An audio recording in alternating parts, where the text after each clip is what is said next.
All right. Thank you so much, Mr. Adi, for this very insightful presentation.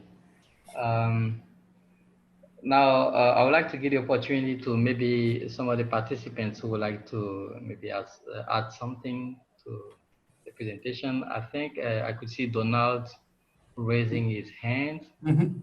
So Donald, yeah, you have the floor, please. Thank you. Thank you again, Adi, for your presentation. It was really great. So as you said, it was not like it was a summary. So you didn't talk about all the aspect or all the apps that have been used, but I've going through a new one. It's called Google Meet. I don't know if you heard about.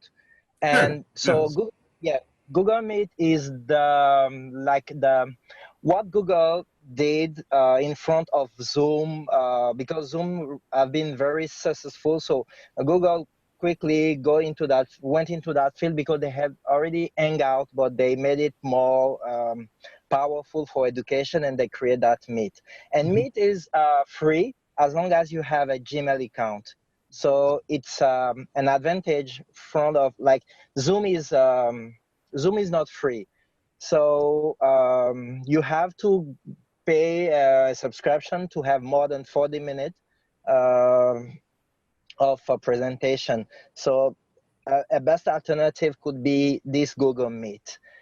And the other thing that I noticed is I'm always following some online courses. As you said, it's not always in a pedagogy way. So it's not people are not able to interact, but we have more and more tools that help people feel like in a classroom. I had one in my mind, but I forgot about it. It's a really good tool to let people interact and create some challenge when you are in a classroom. If I found it after, I will probably share it with you.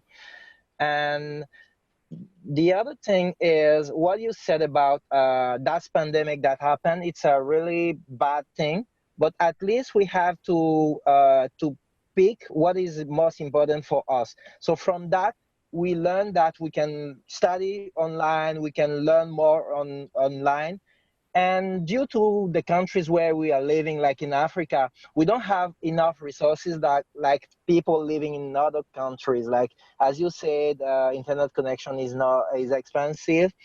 But I would say don't believe connection is expensive. It's our purchase power that is low. So, but anyway, I believe we can really catch this opportunity to go further about education, like online education. We like government. I believe government and school should more look around what they can do to make it more powerful. So that, as you said, if next time something like that happen, we be ready for that.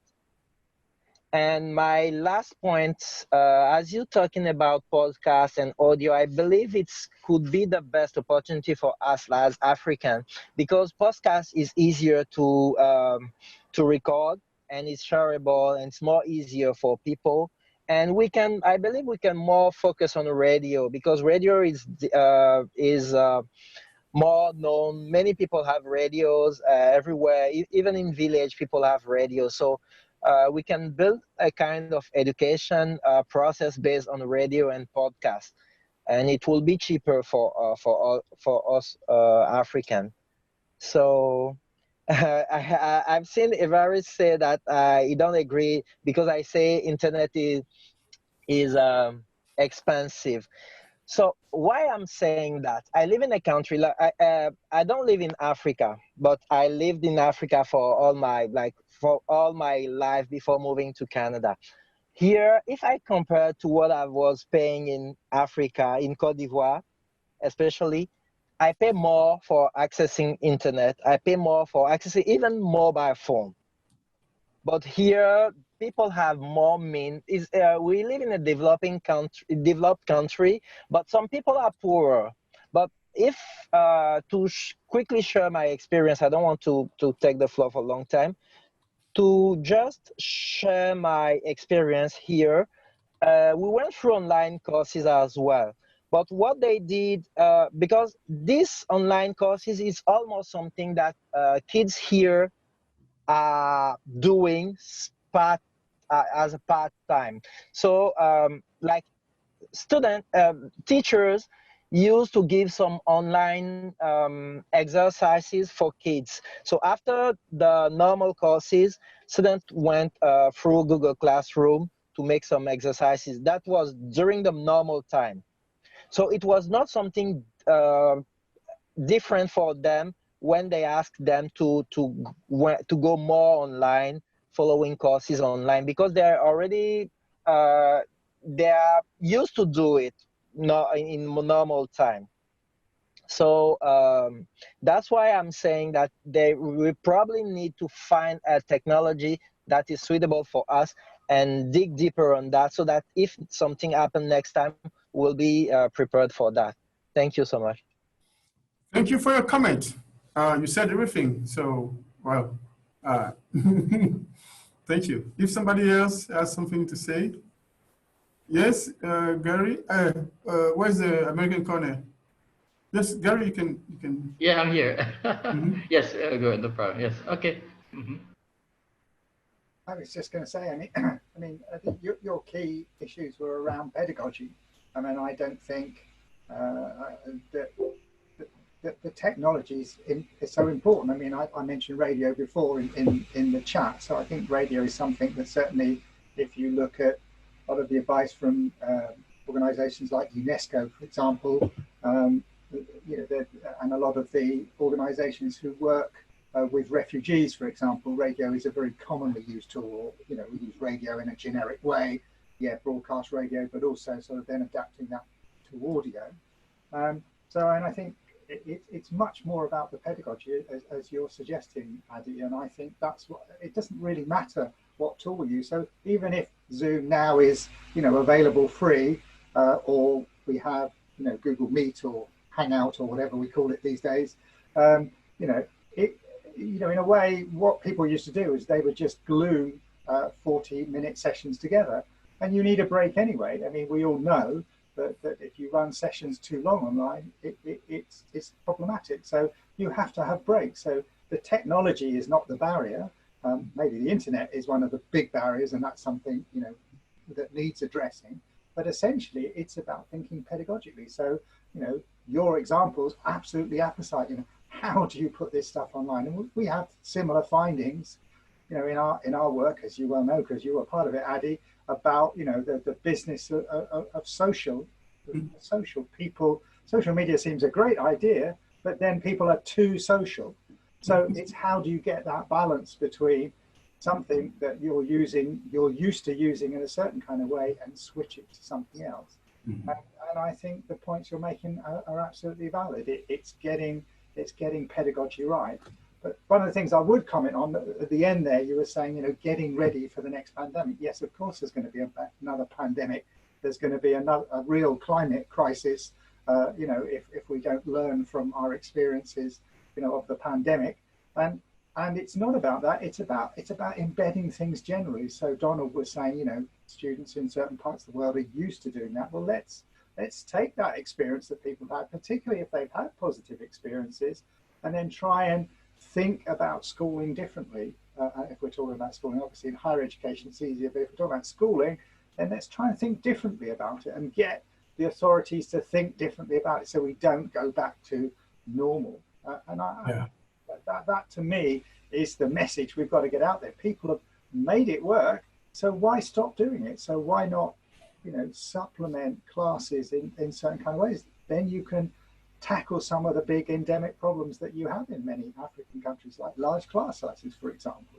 It's ways of splitting things using technology to help you out. That's what I wanted to say. So. Yeah, thank you very much, Gary. And that's the idea. That's the idea, is how to experiment things and then build different scenarios, experimenting with large classes, like you said, or smaller size classes, rural areas, which technology will be best in different contexts. And that's where we should move. Thank you very much for your contribution. Yeah. Thank you so much, Gary, and thank you so much, Adi, for yeah. I believe yes, Jules would like to say something. Yes, Yeah. please, Jules, you have the floor. Yeah. Can you hear me? Yes. Wow. Thank you, Yes. Adi, and thank you, Gary and Donald, for your reaction.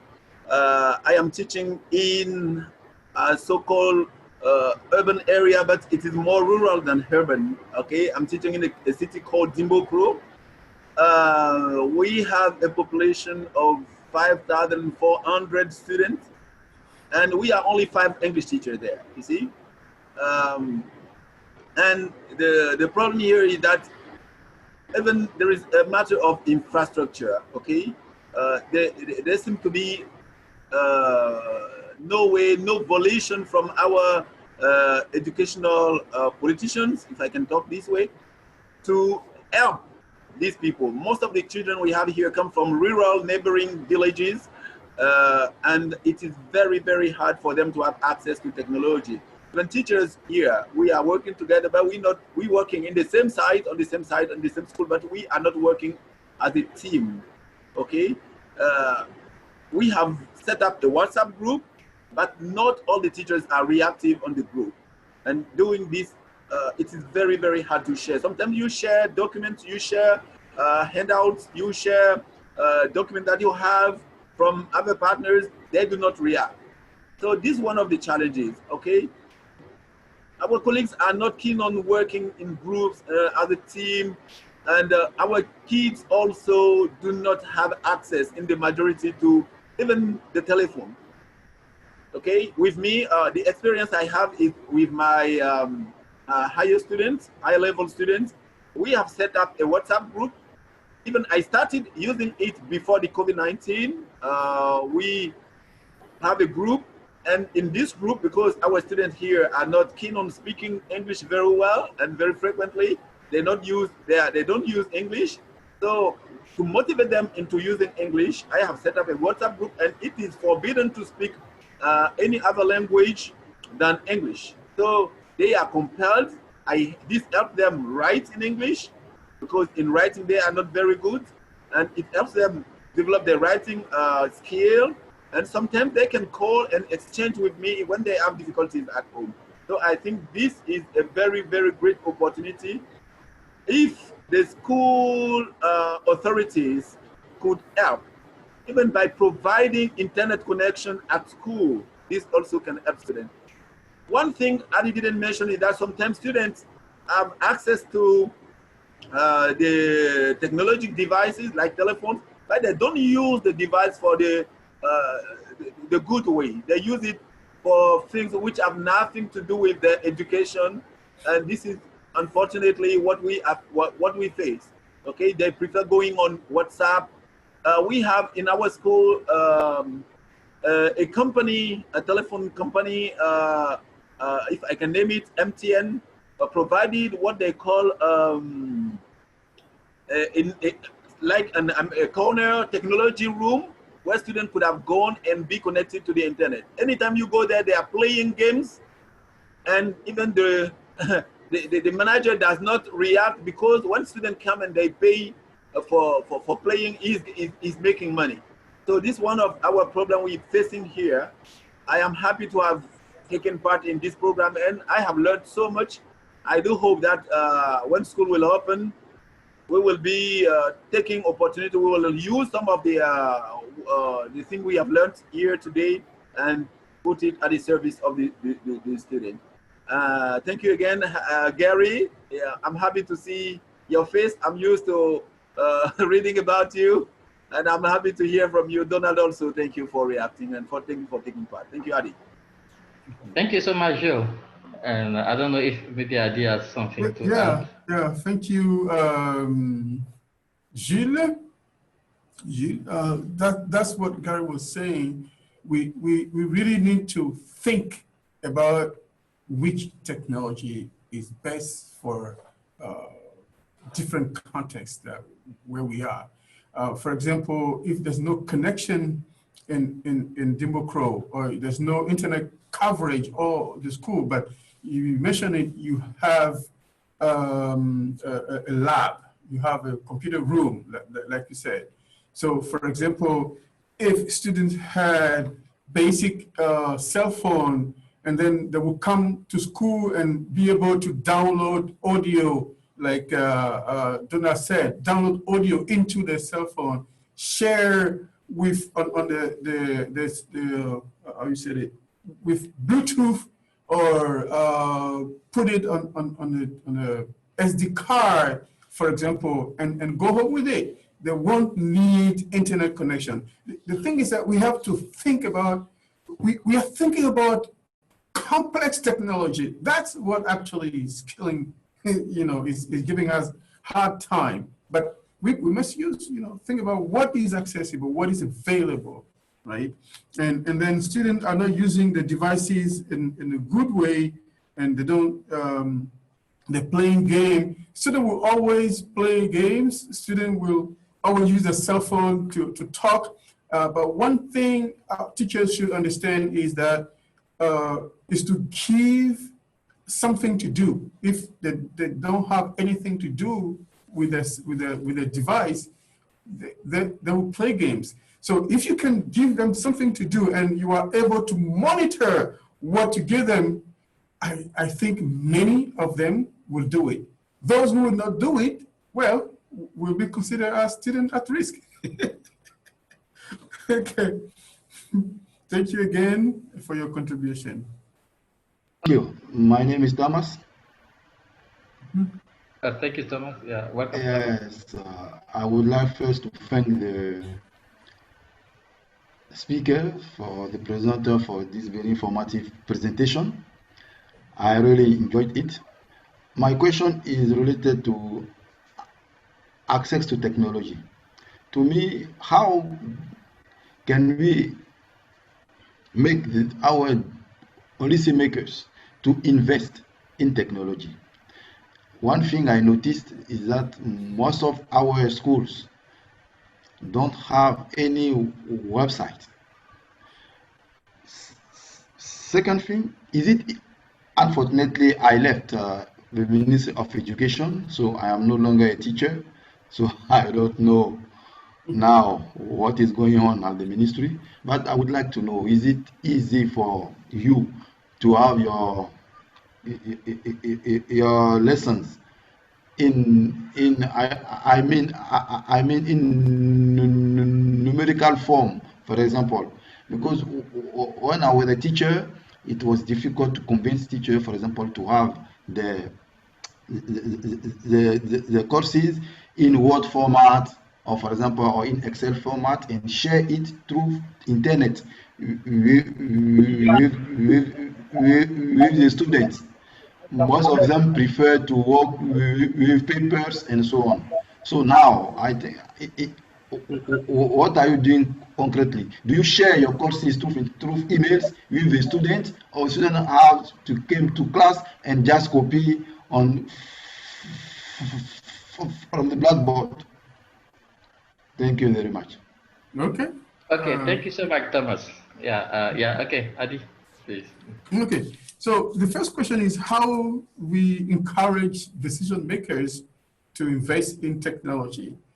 Well, one way we can encourage decision makers, that's is what we are doing here, like promoting educational technology. This is a conference, and we might have some more conference like this in the future. And also, you teachers have associations, teachers have unions. Sometimes our decision makers, sometimes to convince them to invest into something, they have to see. They have to see. If you observe carefully, you see that a group of decision makers or ministers or administrative will move to Turkey or to Canada to see how something works there. They want to see. If they haven't seen, they're not. So that's how it works in Africa. Your other question is it possible to have digitalized content?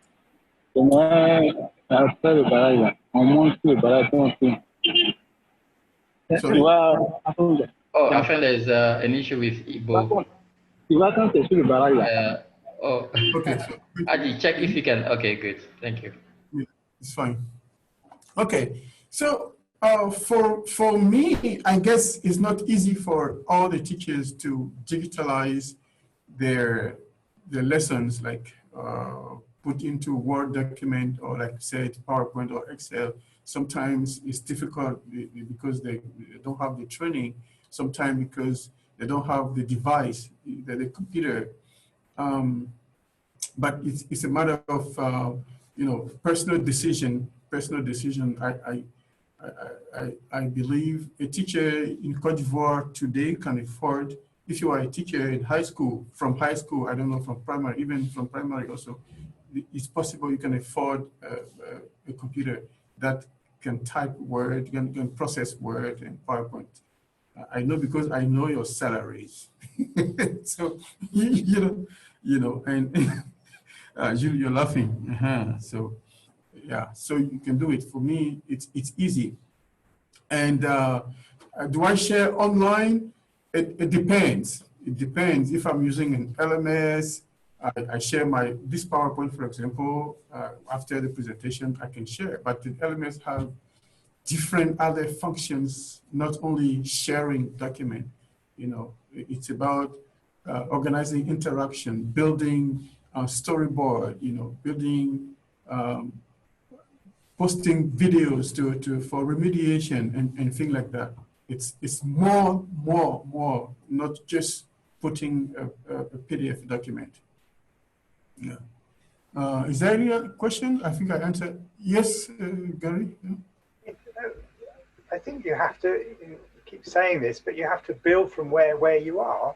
And if people don't have access to, people have been some really creative stuff I've seen, examples of really creative materials, but people are simply, they get hold of a pad of paper and they put materials on it. I mean, you can sort of show it, or you can photograph it and send it to people. It doesn't have to be complex. So you can handwrite a document, or a set of questions or whatever it happens to be, and they can be sent to learners, and then you can record an audio file. I mean, even the most basic phones, I'm talking about smartphones here, you can record audio on them, and you can send those files as a sort of multimedia files. I mean, yeah, it's a bit more expensive, but it's not as expensive as owning a sort of a smartphone. So, it's all, one of the things I think is missing in many countries is textbooks.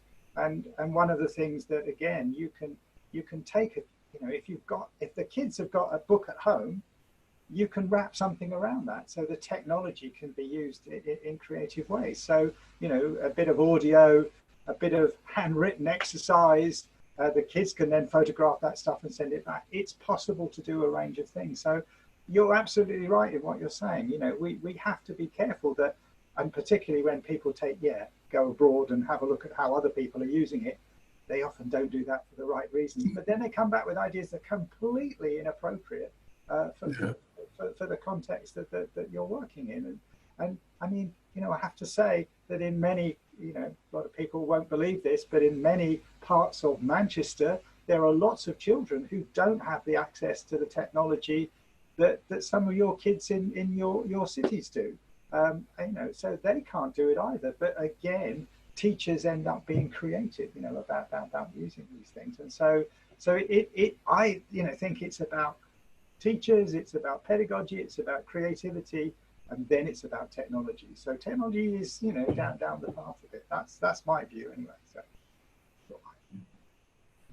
Okay, great. Yeah, thank you so much, Gary. Yeah, that was great. Be creative. That's the real point. Yeah, exactly. Okay, thank you so much, Gary and Adi. So I don't know if maybe someone else has a question, or maybe they would like to share experience. I believe Sumaila would like to say something. Yeah. Okay. Yeah, please, Sumaila, you have the floor. Okay, thank you everyone for your participation to this session. I'm very glad to be here with you. What I could add, I'm from the north of Cote d'Ivoire, here, so namely from Bundiali.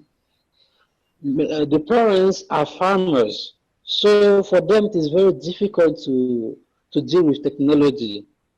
When we close the different schools, as far as the high school is concerned, children they went to farm, so they were not able to study or to try to revise the lesson.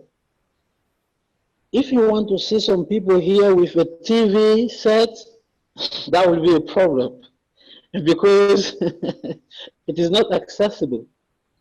So I think that we need to do things in taking into account our own reality because things are different from one place to another. So what we used to do here is we had a WhatsApp group that concretely it is not well working because students they don't have phone most of the time and they don't have access to internet because the quality of internet sometimes is not very good. So we had this kind of problem. I think that we we should also invest in the training of teachers. Honestly, we know that all the teachers are not accustomed with internet or with technology. That is the reality in Cote d'Ivoire. So we need to take that into account and to organize, I don't know, at the end of year, some training session on digitalization or courses, something like that. So that was the point I would like to add to what has been said by the different participants. And thank you so much for your attention. Yeah. Thank you, Smaila, and thank you for sharing this important experience, talking about the rural areas and maybe how we could, scale up technology to those remote areas, like Adi said during his presentation. So, Adi, I don't know maybe if you have some ideas to, Yeah, to just share thank about that. you because to hear from someone in a place where, like you were saying, just to bringing some evidence that students in rural areas don't have access to television, and I'm happy to hear that. Like people were saying, let's be creative like you've been so far. Let's be creative. We maybe think of the context, like you said, you know, simple pictures with cell phone, simple audio, radio would be okay, I guess. They have access to radio, you know. Being creative is the key word today. Think of what we need, what problem we would like to solve, and which technology we can use to solve the problem. And training, like you said, is essential. You know, we all need training. It's not sophisticated, not complex training, but the fundamentals of using technology. Uh-huh. Adi? Okay, yeah, I think Jules would like to. Uh-huh. Jules? Okay, yes, please go ahead, please, Jules. Yes, thank you. Just to give a short answer to Gary's question or suggestion, I see here he wrote, don't think of technology just as a high tech, think of paper, pens, textbooks, etc. What I want to tell Gary is that in our African context, one of the challenges we have here is lack of material. I have a class of 71 students, okay? They are taking the A-level examination this year. Out of these 71 students, only 5 or 6 students have got the textbook in the class. Not because they do not have money to buy it, but I consider they do not want to buy it. So what I do as a teacher in the context, since I cannot say I'm not going to work with the rest of the class, every time I come, I find a strategy to photocopy the book, the pages we're going to work on, and I distribute it. I share it to the whole student in my classroom. Okay, so this is one of the strategies I adopt just to motivate them. Again, we do our best so as to keep our classrooms lively, to keep students motivated. But one thing is that the administration do not encourage us. How can you understand that? Sometimes I go to the administration, the students pay high fees here in Cote d'Ivoire. They pay something like, it is considered high, in our currency it's something like 18,000 CFA francs, okay, for each student, but they do not have access to even sheets for photocopies in the administration. When you go there, you say, oh, there is lack of sheet, there is lack of this, and there is lack of that. So teachers have to battle every time to help these students. So we think of it, but we are not backed up enough, okay? I use my computers in my classroom. I use my telephones sometimes. I was lucky last year, I was selected to take part into the program that Adi conducted in my school. He came and filmed my class. He could see that I was motivated, my students also, but I have to find strategies anytime I go just to motivate them. This is what I want to tell Gary for what is suggested here. Thank you. Yeah, I mean, I recognize all that. I visited schools in many parts of the world, including Cote d'Ivoire, as you're probably aware. But I mean, I do see, yeah, I mean, my response to that was, why are you using photocopies? How much does it cost to use photocopies in comparison to buying local textbooks? I mean, I find that a bit odd, you know, that teachers, you know, that they prefer to use photocopies than actually to try. You don't have to, not every child in the classroom needs to have a book. If you've got 80 children in a classroom, you can probably get away with maybe, say, 20 books or something like that. And it just seems to me sometimes, I mean, it's like children spend an awful lot of time copying things into textbooks, and I'm not sure what they're copying. So if you use that time in ways to actually, so every child, even if they haven't got a textbook, they've got some kind of paper and a pen. Not every child, but a lot of children I saw had. That seemed to be a predominant technology. So get them to put something in that textbook that's useful for them to take home and work with, you know, even if it's only handwritten. You know, that seems to me a better strategy than maybe photocopying, because most of those outside of the school that we go to in Dabu, where we're running our project, there's like 4 photocopy shops. You know, somebody's making a lot of money out of photocopying. And I know it's probably the teachers and the students who are paying that. It just seems to me there's a bit of a mismatch between, you know, how resources are deployed. So it's getting people to rethink how they use, you know, I say technology, you know, in that kind of way. So yes, yeah, I've seen lots of creative teachers. I've seen lots of excellent work, you know, as you say, people bringing in their own speakers, their own phones, etc., etc. That's brilliant. But sometimes, you know, people sort of step back and say, well, how can I, you know, do something that maybe is more effective and stop, you know, wasting money photocopying? Because the kids then lose the photocopies, don't they? You know, they don't keep them. You know, whereas if you have a class set of books that, you know, you take back, it's kept in a library in the school or something like that, they can be shared around the school. You know, and in a time of pandemic, at least, you know, if children are equipped in that kind of way, they can do that. I'm not saying, you know, I'm not trying to say that's the only idea, but you know, it just sort of strikes me sometimes that the sort of resources people go for. So they'd rather buy tablets. You know, the government are more likely to issue tablets with nothing on them to students than they are to actually think, well, maybe we could buy some of the useful textbooks that are produced by local people, local teachers in your context particularly, you know, that look very good to me. You know,